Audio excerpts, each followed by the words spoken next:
Hello everyone, on the behalf of Wings team, I welcome you all in this short video.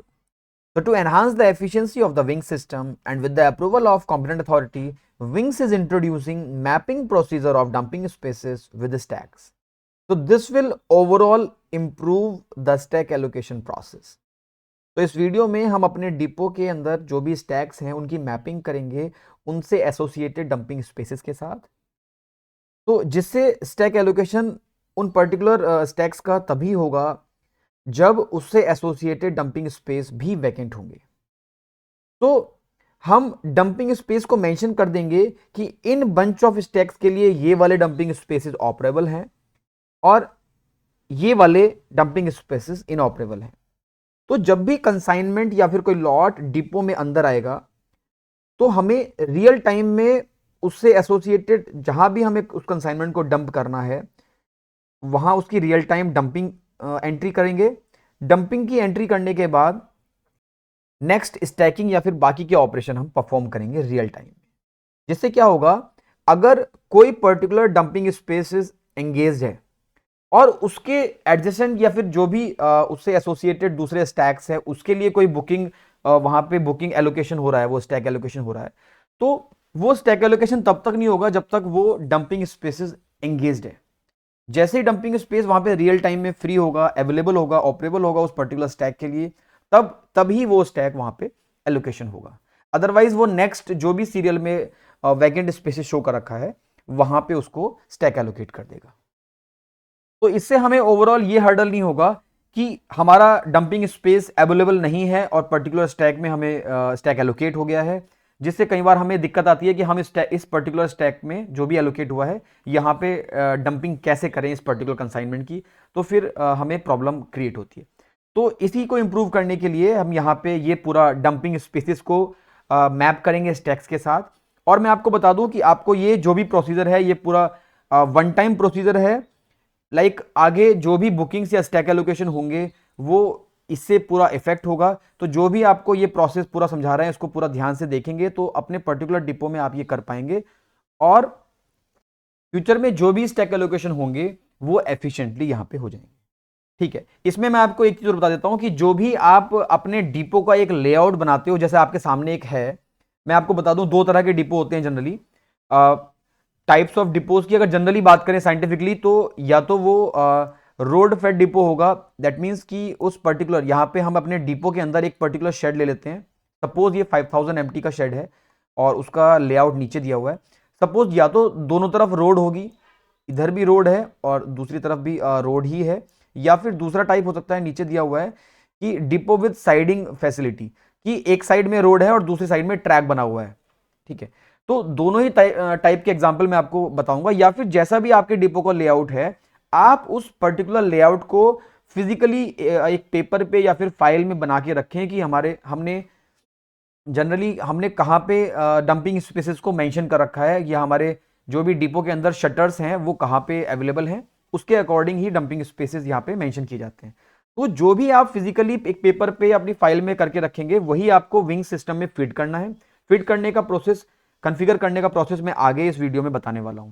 तो इस आगे समझने से पहले मैं यही कहूंगा कि पहले एक लेआउट एक पेपर पे अपना बना लें। जो भी लेआउट आप प्रॉपर्ली बनाएंगे कि कहां कहां पे हमारे कंसाइनमेंट डंप हो सकते हैं वही आपको इस विंग सिस्टम में कॉन्फ़िगर करना है।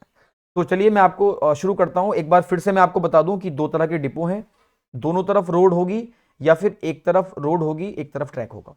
तो सबसे पहले हम डिपो मैनेजर की आईडी में एक बार लॉगिन करके आपको दिखाते हैं। सबसे पहले एक डिपो मैनेजर की आईडी मैंने यहाँ पे ली है, लॉगिन किया है। आप डिपो प्रोफाइल में जाएंगे, डिपो प्रोफाइल में आपको डंपिंग स्पेसिस का ऑप्शन मिलेगा, यहाँ पे आप क्लिक करेंगे। क्लिक करने के बाद सबसे पहले आपके डिपो सेलेक्ट होंगे। सपोज आपके अंडर में एक से ज्यादा डिपोज हैं, तो सपोज मैं यहाँ पे पीजी केसरवा डिपो ले रहा हूँ। फिर उसके बाद आपको शेड सेलेक्ट करने होंगे जो भी आपने पहले लेआउट प्रिपेयर कर रखा है अपने डिपो का। सपोज मैं यहाँ पे 2 नंबर शेड यहाँ पे सेलेक्ट करता हूँ। व्यू पे क्लिक करेंगे। व्यू पे क्लिक करने के बाद ये आ रहा है डिपो का नाम पीजी केसरवा। मूवमेंट टाइप मैंने अभी आपको बताया दो टाइप के होंगे, या तो गुड शेड होगा या फिर साइडिंग डिपो होगा। गुड शेड में दोनों तरफ रोड होती है, साइडिंग में एक तरफ रोड एक तरफ ट्रैक होता है। तो ये पर्टिकुलर डिपो का एग्जांपल है गुड शेड वाला बता रहा हूं मैं आपको। उसमें आप यहां देखेंगे आपके जो भी पर्टिकुलर शेड के अंदर स्टैक्स हैं, सपोज ये 5000 एमटी का डिपो शेड है, उसमें टोटल 36 स्टैक्स हैं आपके यहाँ पे, ठीक है। आपके डिपो में कुछ और भी हो सकता है जो भी आपने फिजिकली अवेलेबल है आपके स्टैक में, डिपो में। तो यहाँ पे सबसे पहले मैं नंबर ऑफ डंपिंग स्पेसेस आपको मेंशन करने होंगे। तो जो भी आपने पेपर पे अपना लेआउट बनाया है उसके अकॉर्डिंग आप चेक कर लीजिए कि टोटल डंपिंग स्पेसेस कितने अवेलेबल हैं इस पर्टिकुलर शेड के लिए। तो मैं साइंटिफिकली जो अभी मैंने बताया, साइंटिफिक डिप 5000 एमटी डिपो में टोटल 24 डंपिंग स्पेसेस होंगे, तो मैं 24 यहाँ पे एंटर कर रहा हूँ। यहाँ एंटर करने का ऑप्शन कुछ भी नहीं आ रहा है ट्रैक साइड का, क्योंकि ये एक गुड शेड है, दोनों तरफ रोड है, राइट। तो दोनों तरफ के dumping spaces, number of dumping spaces यहाँ पे मेंशन करने हैं। तो आपके डिपो में जितने भी डंपिंग स्पेसेस हैं, 20 है या 24 है या 12 है, जितने भी है वो आप यहाँ पे मेंशन करने के बाद सेव पे क्लिक करेंगे। जैसे ही आप सेव पे क्लिक करेंगे डंपिंग स्पेसेस के नंबर यहाँ पे मेंशन हो जाएंगे। Suppose R1 R2 R3 R4 R24 तक आप मेंशन हो गए, ठीक है। अब नीचे आप देखेंगे तो आपके सामने यहाँ पे पहले स्टैक्स आ गए, टोटल नंबर ऑफ स्टैक्स और total number of dumping spaces for CMR procurement. अब क्या करना है, आपको ड्रैग एंड ड्रॉप करना है। मैं प्रोसेस बड़े आराम से समझा देता हूं आपको। ये है एसोसिएटेड स्टैक्स और ये है operable dumping spaces for CMR और ये इनऑपरेबल डंपिंग स्पेसेस फॉर CMR, ठीक है।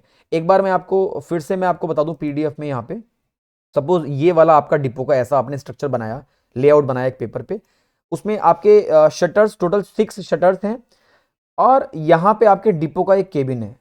हो सकता है यहाँ पे भी आपके डंपिंग स्पेसेस अवेलेबल हो, पर मैं एग्जांपल ले रहा हूं, यहाँ पे केबिन है। केबिन दैट मींस यहाँ पे ये इनऑपरेबल डंपिंग स्पेस है, दैट मींस यहाँ पे आप डंपिंग नहीं कर सकते क्योंकि यहाँ पे केबिन बना हुआ है ऑफिस का, ठीक है। यहाँ पे भी आपके अगर डंपिंग स्पेस है तो आप इसको R1 बोल सकते हैं, इसको R2 बोल सकते हैं, R3, जो भी आप नोमेनक्लेचर R1 R2 देना चाहते हैं। इधर से भी आप शुरू करना चाहते हैं, इधर से भी कर सकते हैं, इधर से भी कर सकते हैं, जो भी आप करना चाह रहे हैं। इसीलिए मैं बोल रहा हूं कि आप अगर पेपर पे लेआउट बना के रखेंगे तो आपके नेक्स्ट जो भी ऑफिसर आपके डिपो में आएंगे तो उनके लिए ईजी रहेगा। या फिर आप डिपो में भी मार्किंग कर सकते हैं कि किधर R1 R2 है। पेंट से आप डिपो में अपने शेड में वहां मार्किंग करा सकते हैं, जिससे परमानेंटली वो अवेलेबल रहे कि विंग्स में भी वही पड़ा है, आपकी एंट्री है और वही आपकी फिजिकली है। तो एक बार मैं आपको बता दूं कि ऑपरेबल एंड इनऑपरेबल कौन कौन से हैं। जैसे suppose A1 A2 A3 stacks, इस तरीके से A1 A2 A3 A4 A6 A5 A6 7 8, ये स्पाइरल नंबरिंग की हुई है। हो सकता है कि आपकी सीरियल नंबरिंग हो 1 2 3 4 5 6 7 8 9 10 11 12, इस तरीके से भी हो सकती है। तो आप अपने अकॉर्डिंग, इसीलिए मैं फिर से बोल रहा हूं कि आप एक शीट पे अपना लेआउट बना लेंगे। तो स्टैक्स की इस पर्टिकुलर एग्जांपल के थ्रू मैं आपको बता रहा हूं कि मैंने एक लेआउट ऐसे बनाया हुआ, इस तरीके का आप भी एक बना लेंगे। तो A1 A2 A3 A4 A5 A6 के लिए जो मेरे ऑपरेबल डंपिंग स्पेसेस हैं वो है मेरे R1 R23 and R12, okay.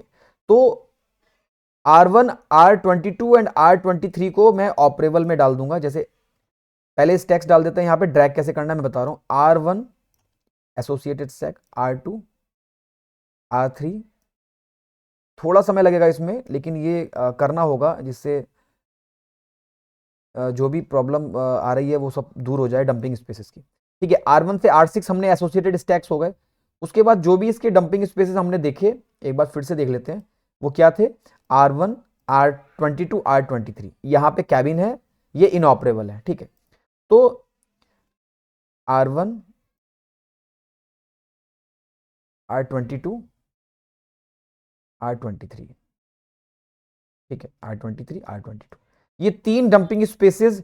एक बार फिर से मैं आपको दिखा दूं, इन पर्टिकुलर 6 बंच ऑफ स्टैक्स के लिए, 6 बंच ऑफ स्टैक्स के लिए यहाँ पे ये 3 ही डंपिंग स्पेसेस अवेलेबल हैं शटर्स के साथ, ठीक है।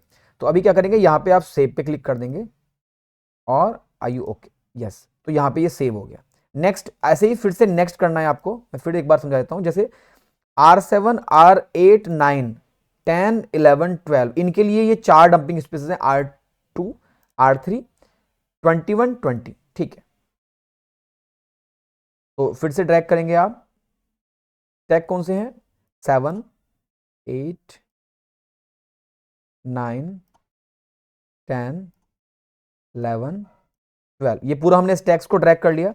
ऐसे ही डंपिंग स्पेसेस को ड्रैग करेंगे। कौन कौन से डंपिंग स्पेसेस हैं, R2 R3 और एक बार देख लेते हैं कौन सा था, R2 R3 R20 21, तो R20 R21।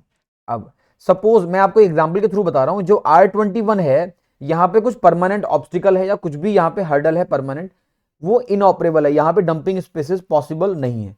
तो इस R21 को आप यहाँ पे ड्रैग करेंगे।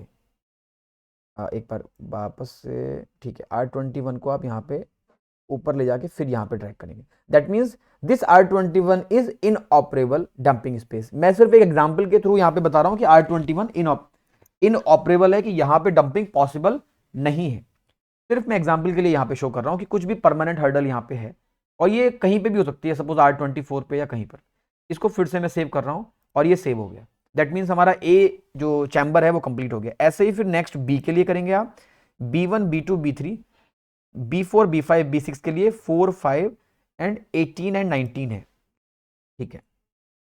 B1 B2 B3 B4 B5 and B6 के लिए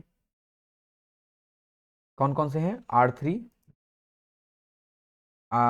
4 19 20, R3 एंड R4, सॉरी एक minute, this one is like B1 के लिए R4 R5 18 and 19, R4 R5 18 and 19, 18 and 19, ठीक है। तो ऐसा करने के बाद ये हमने बंच ऑफ स्टैक्स जो भी आपके R1 2 3 4 5 6 sorry B1 B2 B3 4 5 6 जितने भी 6 स्टैक्स हैं, इनकी हमने डंपिंग स्पेसेस को मैप कर दिया 4 5 एंड 18 और 19 के साथ, ठीक है। और यहां पे इसको सेव कर देंगे।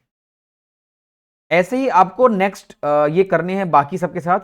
मैं करके आपको कंटिन्यूस बता रहा हूं। मैं एक बार वीडियो को पॉज करके आप पूरा एक लेआउट बना लीजिए, और जिससे आपको दिक्कत ना हो, जो भी आप पेपर पे बनाओगे वही आप विंग्स में फीड करोगे, ठीक है। तो देखिए मैंने ये पूरा जल्दी जल्दी कर दिया है, इस तरीके से आप भी कर लेंगे कि टोटल जो भी आपके स्टैक्स एसोसिएटेड स्टैक्स हैं उनसे ऑपरेबल डंपिंग स्पेसेस को ड्रैग एंड ड्रॉप करना है और फिर सेव बटन पे आपको क्लिक करना है, ठीक है। तो कोई भी इनऑपरेबल डंपिंग स्पेस होगा तो यहाँ पे आप डाल देंगे, किधर भी होगा वो, R24 भी हो सकता है, या फिर शुरू में लास्ट में बीच में कहीं पे भी कुछ ऑब्स्टिकल है परमानेंट, उसको आप डाल सकते हैं, ठीक है। तो ये मैंने आपको करके दिखाया। इसी तरीके से मैं आपको दूसरे डिपो का भी एक ट्रैक साइड वाले का करके दिखाऊंगा। एक बार आप PDF में फिर से देख लीजिए, इस तरीके से आप लेआउट बनाएंगे, और आई सजेस्ट यू कि इस तरीके से आप PDF भी बना लेंगे, सॉरी एक टेबल भी बना लेंगे, जिसमें पर्टिकुलर स्टैक्स आप शुरू में लिख देंगे कि कौन कौन से एसोसिएटेड स्टैक्स हैं और उनसे कौन कौन से एसोसिएटेड डंपिंग स्पेसेस हैं उन पर्टिकुलर स्टैक्स के साथ। तो ये तरीके की आप टेबल अगर आप बनाएंगे तो यही टेबल आपको पर्टिकुलरली विंग्स में फीड करनी है, जिससे काम आपका आसान हो जाएगा और ये डंपिंग स्पेसेस कॉन्फ़िगर हो जाएंगे फॉर द फ्यूचर रेफरेंस, ठीक है। तो इसी तरीके से एक हम साइडिंग डिपो को ही ले लेते हैं और उसका भी एक बार करके आपको दिखाएंगे, कि जिससे प्रोसेस आपको पूरा एक बार और थोड़ा सा समझ में आ जाए, ठीक है। तो मैंने एक डिपो लिया है FSD काजीपेट, यहाँ पे इसका शेड चूज कर लेते हैं कोई भी 6, व्यू पे क्लिक करेंगे। व्यू पे क्लिक करने के बाद डिपो का नाम आ रहा है FSD काजीपेट, और मूवमेंट टाइप आ रहा है साइडिंग। साइडिंग दैट मीन्स यहाँ पे एक ट्रैक भी होगा, और यहाँ देख रहे हैं हम टोटल यहाँ पे दिया हुआ है A1 से A12 और B1 से B12, that means total 24 stacks हैं, ठीक है। या जो भी डिपो का लेआउट है इसमें 24 स्टैक्स ही हैं, तो 24 स्टैक्स के अकॉर्डिंग यहाँ पे आप कितने डंपिंग स्पेसेस अवेलेबल है लिखेंगे, और ट्रैक साइड में कितने डंपिंग स्पेसेस अवेलेबल है, ठीक है। ऑब्वियसली ट्रैक साइड में डंपिंग पॉसिबल नहीं है, तो उसे इनऑपरेबल पे डाल देंगे। मैं करके दिखाता हूँ आपको। पहले मैं कोई दूसरा चैम्बर यहाँ पे शेड ले लेता हूँ जिसमें 36 हो साइंटिफिकली, ठीक है। ये ऑलरेडी हुआ है, नेक्स्ट ले लेते हैं। हाँ ठीक है, हमने शेड नंबर 10 लिया है, इसमें 36 स्टैक्स हैं। इसमें दिखा रहा हूँ मैं कि टोटल 12 यहाँ पे रोड साइड पे डंपिंग स्पेस अवेलेबल है, और ट्रैक साइड पे भी 12 अवेलेबल हैं, बट जिसमें जो ट्रैक साइड वाले होंगे वो इनऑपरेबल होंगे, तो जो इनऑपरेबल होंगे वो यहाँ पे आप इनऑपरेबल में डाल देंगे। तो रोड साइड वाले को जो नॉमेनक्लेचर है वो R1 to R12 आ गया, और ट्रैक साइड वालों का T1 to T12 आ गया, ठीक है। मैं आपको एक बार PDF में यहाँ पे दिखाता हूँ। ये आपका डिपो है एक तरीके का, ये रोड साइड है इधर है, और इधर की तरफ है आपका ट्रैक साइड, राइट। तो ट्रैक साइड वाले में जो नाम है T1 T2 T3 T12 तक दे रखा है। आप इधर से भी स्टार्ट कर सकते हैं और इधर से भी स्टार्ट कर सकते हैं, ठीक है। इसी तरीके से R1 से इधर दे रखा है, और इधर R11 तक है। 11 क्यों? क्योंकि एक डंपिंग स्पेसेस वहां पे इनऑपरेबल कर रखा है। आप इसको R1 बोल सकते हैं, इसको R2, इसको R3, इसको R4 करके R12 तक जा सकते हैं। ठीक है, हो सकता है कि आपके डिपो के यहाँ पे कैबिन ना हो। तो इस तरीके से करने के बाद नीचे आप टेबल बना लेंगे अपनी, जिसमें स्टैक्स होंगे लिखे हुए। उसके बाद dumping spaces for CMR operation and track side dumping spaces can't be utilise for CMR operation, लेकिन फिर भी हमने जब इसको कॉन्फ़िगर कर रहे हैं तो इस तरीके से हम डाल देंगे दैट इन पर्टिकुलर स्टैक्स के लिए T1 T2 है। कैसे है मैं आपको बता दूं एक बार करके ना, जैसे एक बार फिर से बता रहा हूं, A1 A2 A3 A4 A5 A6, ये 6 स्टैक्स हैं आपके सामने। इसमें डंपिंग स्पेसेस कौन कौन से अवेलेबल है, लाइक ये R1 है और ये कैबिन है। कैबिन को मैं R0 बोल दे रहा हूं यहाँ पे। तो कौन कौन से अवेलेबल है, R1 और R0 कैबिन। ठीक है, अगर कैबिन में अवेलेबल है स्पेस कैबिन के पास, तो वहां पे आप ऑपरेबल में डालेंगे डंपिंग स्पेस अगर अवेलेबल है तो, अदरवाइज उसको इनऑपरेबल पे डाल देंगे। उधर ट्रैक साइड वाले में कौन कौन सा, इधर देखिए T1 और ये T2। ठीक है, तो T1 T2 यहाँ पे इस तरीके से हो जाएगा।